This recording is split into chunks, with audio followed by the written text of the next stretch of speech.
घेतलेली आहे. टोमॅटो परवडणारे झाले. टोमॅटोचे दर सध्या आकाशाला भिडलेले आहेत. अरे शेतकऱ्याच्या मालाला थोडाफार भाव भेटला तर तुम्ही लगेच कल्ला चालू केलाय बातम्यांवरती. तुम्हाला लाजा वाटायला पाहिजे. अरे असं 25-25 लिटरचे पंप पाठीव घेऊन वल्ल्यात तुडवी चालायला लागत याच्यामध्ये. तुम्हाला फुकट खायला भेटलं म्हणजे लय गोड लागत.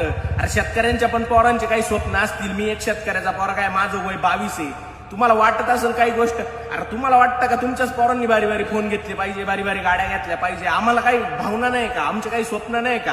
अरे वाढत असेल आमच्या टमाट्याला बाजार तर वाढू द्या, रिकामे बोंबलू नका. आणि त्याच्या फोनवर बोलणं आणि बांधावर बसून टमाटे नाही पिकती भाऊ, असा पंप पाठीव घेऊन आहे ना वल्ल्यात सऱ्या तुडवायला लागत आहे. त्या टायमाला आमचा माल मार्केटमध्ये येतो आणि माल मार्केटमध्ये आला का बाजार कमी होती, ती फक्त तुमच्या बातम्यांमुळं.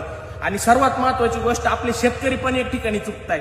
शेतकरी बंधूंना तुम्हाला एवढंच सांगणं, ज्या टायमाला बाजार कमी होती त्या टायमाला तुम्ही पावत्या स्टेटसला नाही ठेवती, पण 1000 रुपये टमाटोची जाळी गेली तर तुमच्या लगेच स्टेटसला पावते का माझा माल एवढा भाव गेला. अरे कशाला ठेवत्या? त्यांना कशाला जागा करत्या? जे चाललंय ते चालू द्या ना, उगाच रिकामे कामं करू नका. शेतकरी मित्रांना पण माझं सांगणं आहे का आपल्या मालाच्या पावत्या स्टेटसला ठेवू नका आणि रिकामे वाढवे करून घेऊ नका. आणि बाकी आता जे बातम्या बनवताय ना, तुमच्या आईच्या गावात PMT घातला तुम्ही फक्त आता बातम्या टाका, गणक फेकून हाणतो तुमच्या.